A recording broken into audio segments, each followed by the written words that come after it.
Artinya sudah kita doa, jangan bercerita dengan orang baru kita sholat sunat. Bagusnya itu adalah sholat sunat dulu, baru nanti cerita sama orang. Kan ada tadi, dengar ada hadisnya tadi, tanpa berbicara. Nah gitu. Jadi lihat situasi, ya. Artinya tidak ada kemutlakan sholat sunatnya itu mesti di rumah atau mesti di masjid. Lihat keadaan kita. Kalau memang kita bisa sholat sunat di rumah, please silakan, itu bagian dari hak rumah kita untuk disinari dengan sholat. Namun di situ yang paling pokok itu sholat tahajud sebenarnya. Sholat tahajud, sholat duha, ya kan? Tapi kalau sholat yang mengiringi sholat wajib, karena kita berada posisinya di masjid, perintah ke masjid itu perintah. Nah, kuat perintahnya ke masjid. Maka karena dia sifatnya mengiringi sholat fardu, namanya rawatib, maka selesai sholat kita sholat di sholat sunat. Nah, namun salahkah kalau kita buat di masjid? Tak salah. Salahkah kalau kita buat di rumah? Juga tidak salah. Saya hanya memberi penjelasan saja untuk menguatkan kepada kita semua, jangan sampai kita menganggap remeh. Oh, saya mau di rumah, silakan. Oh, saya mau di masjid, silakan. Takutnya nanti di masjid tidak, di rumah juga tidak. Tapi kalau saya usahakan di masjid lah, ya, karena kalau berjarak tuh kadang-kadang sudah banyak gangguannya. Itu bagi saya, ya, sudah banyak gangguannya lah. Buang anginnya lah di situ, bercerita dengan kawan nanti ketemu di jalan sudah pula lah. Akhirnya apa? Berjarak pula lah antara sholat wajib dengan sholat sunat, padahal dia mengiringi tadi. Iya kan? Allah. Silakan. Tadi tertarik menggunakan terbilang sholat sunat sebelum ada pembicaraan, sebelum kita berbicara. Memang kadang-kadang mungkin kita tidak tahu. Kadang-kadang selesai sholat wajib, kan ada yang waktu sendiri, ada yang sama. Kadang-kadang ada juga kan selesai sholat, selesai zikir, kadang ada dulu bincang-bincang dulu sedikit baru sholat sunat gitu ya. Kalau menurut hadis itu jatuhnya sholat sunatnya apakah masih sah atau seperti apa, Ustaz? Dengan sebab berbicara. Dengan sebab berbicara. Hukumnya ya. Jadi baik. Apakah masih terhitung sholat sunat kita karena kita selingi dengan berbicara? Baik, salah satu daripada hadis di poin yang ke-7 di hadis Lubabul Hadis ya, di yang hadis ke-7-nya, di mana Rasulullah bersabda, "Man shalla ba'dal maghrib raka'ataini," barang siapa sholat maghrib 2 rakaat, ba'dal maghrib sudah maghrib 2 rakaat, qabla sebelum ayatakallama, sebelum dia ayatakallama dia berbicara.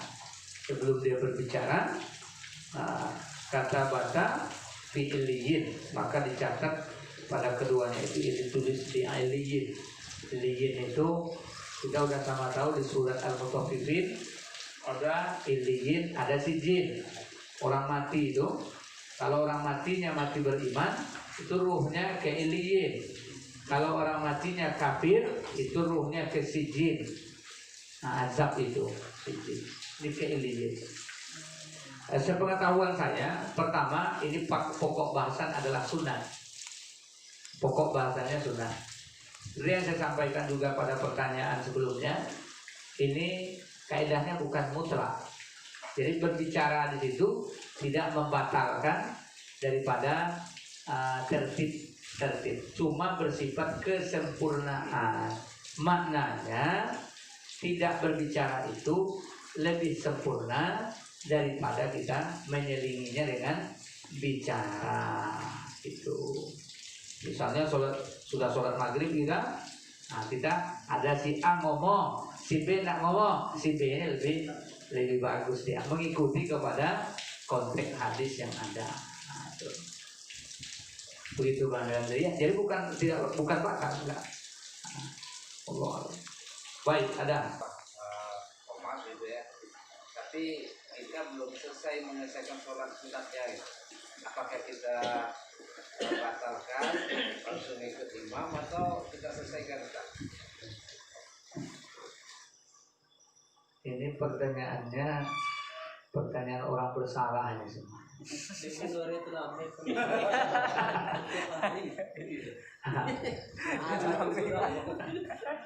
Pertanyaan orang bersalah, beradu antara sholat sunat dengan qomat. Nah ini kan beradu sholat sunat.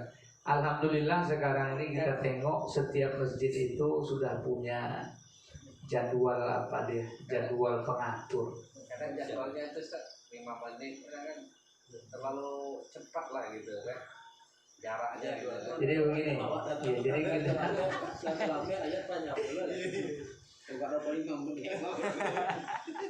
kalau kali pun nak kecil bangun lah. Pelatihan. Jadi caranya begini aja lah. Alhamdulillah kalau kita masuk ke sebuah masjid, kenalilah masjid itu dulu. Jangan kita jadi sumber fitnah ya. Jangan jadi sumber fitnah. Kenali masjid itu. Oh masjid ini nampak oleh kita ada running tag-nya. Di situ ada jamnya, jam apa? Jam elektriknya. Nampak oleh kita di jam itu masih ada waktu 3 menit. Ukurlah. Sanggup nggak dua rakaat itu 3 menit? Saya rasa sanggup. Malah 2 menit saja bisa kok. Nah, memang kalau sholat sunat itu tidak lagi terikat dia ada sholat tidak terikat, tidak sama semuanya. Perlu diingat nggak sama semuanya. Ketika khotib sedang naik di atas mimbar, jangan lama kita sholat sunatnya. Itu pokok aja. Cari rukunnya gitu. Ini tidak dibuat lah apa. Ini udah jelas 2 menit lagi. Awak itu angkat takbir. Kita tidur coli orang awak. Baca pula ayatnya surat panjang pula. Awak adalah terlambat. Posisi depan pula diambil itu. Ini fitnah. Jadi maksud saya tengok dulu. Oh ini ada 2 menit lagi. Oh ukur diri kita. Masih ada kesempatan sholat. Tancap gas full. Digolak gitu kan. Iya, digas full itu. Jangan lambat-lambat ya, slow kita nanti bahaya. Bahaya nanti. Masalahnya di fitnah. Kalau sebuah masjid itu, aduh ya Allah, ada masjid itu tidak sabar dia menunggu orang. Ada itu. Padahal sebenarnya kelapangan dada perlu juga bagi yang sudah hadir itu. Lapangan dada yang ditunggu juga orang sholat, yang ditunggu orang baik juga. Cuma supaya jangan timbul fitnah, kita ukur. Kalau kita terlambat, tidak ada masa untuk sholat sunat, jangan sholat sunat. Langsung ikuti. Saya jangan hijau dulu deh. Itu perlu baru. Itu perlu baru nak sholat sunat. Lain waktu lama ni nak sholat sunat. Allah. Jadi mana lebih utama sholat sunat daripada mengikuti iqamat? Mengikuti iqamat lebih utama melihat kondisinya tadi. Ya, itu ya, jangan dipaksakan. Harus pada sholat sunat. Baik, ada lagi. Pak Henry lagi. Ada beberapa masjid saya jumpai, Ustaz. Ada pelaksanaan sholat sunat sebelum sholat maghrib. Qobliyah maghrib ya. Itu bagaimana sebenarnya itu, Ustaz? Mungkin.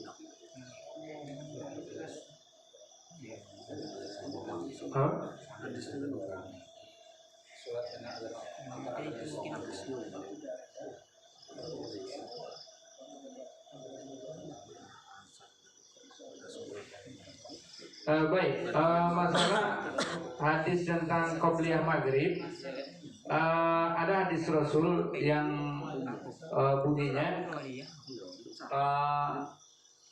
sahabat itu pernah menyebutkan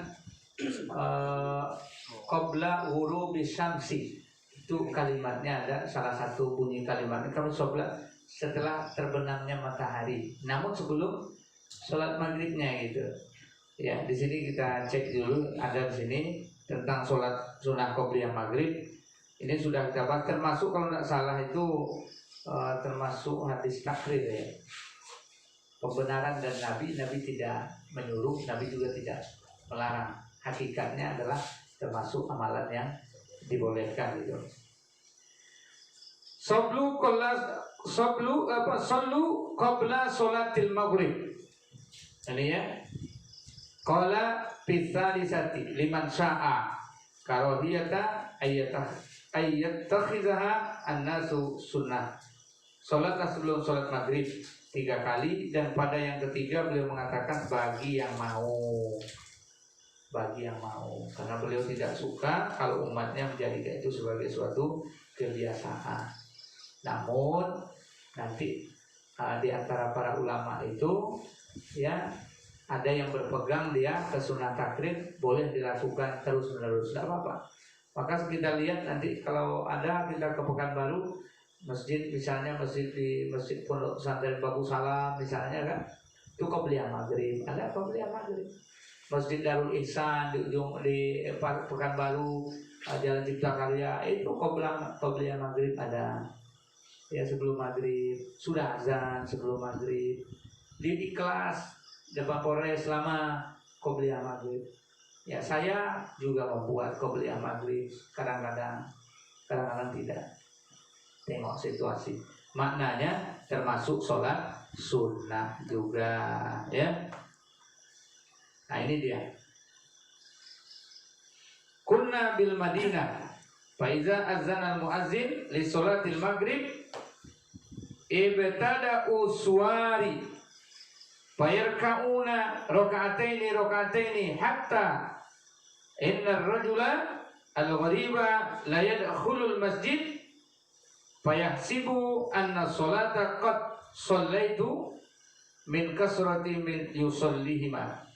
Kami dulu di Madinah saat muadzin berazan untuk sholat maghrib, maka para sahabat senior saling berlomba mencari tiang-tiang, lalu mereka sholat 2 rakaat sehingga ada orang asing yang masuk masjid untuk sholat, dia mengira bahwa sholat maghrib telah dilaksanakan karena saking banyaknya yang melaksanakan sholat sunnah sebelum sholat maghrib.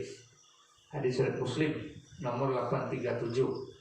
Nah, jadi kesimpulannya bagi yang menginginkan pelaksanaan sholat qobliyah maghrib sunnah Nabi. Bagi yang tidak juga itu bagian dari keyakinan dia. Jadi kita tidak akan menjadikan sebuah patokan. Beda dengan sholat qobliyah apa kekuatannya? Dia kan ada nanti muakkad dengan ghairu muakkad dia dalam kaidah fikihnya. Yang muakkad itu yang utama, tak tinggalkan Nabi kan. Ghairu muakkad ada dibuat Nabi atau dibuat sahabat, tapi kadang ada ditinggalkan.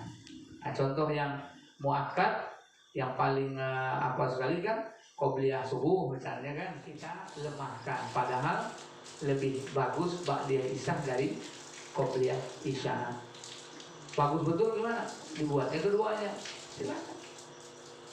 silakan. Namanya sholat gitu. Jadi kita ambil yang tengah-tengah, jadi kita tidak menyalahkan manapun dan posisi kan masih amalan itu, masih amalan ya, kecuali ada hadis-hadis ataupun ada penjelasan ulama yang langsung mengklaim misalnya haram misalnya. Hati-hati. Baik, ada lagi majelis yang tidak dinilai, maka kita tutuplah dulu majelis ini dengan doa kifaratul majelis. Habis itu kita nikmati hidangan yang ada. Kemudian itu ada kompang ini di atas, jadi bisa nanti bokalnya sudah ada, bisa sambil berhibur dulu agak setengah jam nanti. Kita tutup dengan kifaratul majelis. Subhanakallahumma wa bihamdika asyhadu an la ilaha illa anta astaghfiruka wa atubu ilaik. Assalamualaikum warahmatullahi wabarakatuh.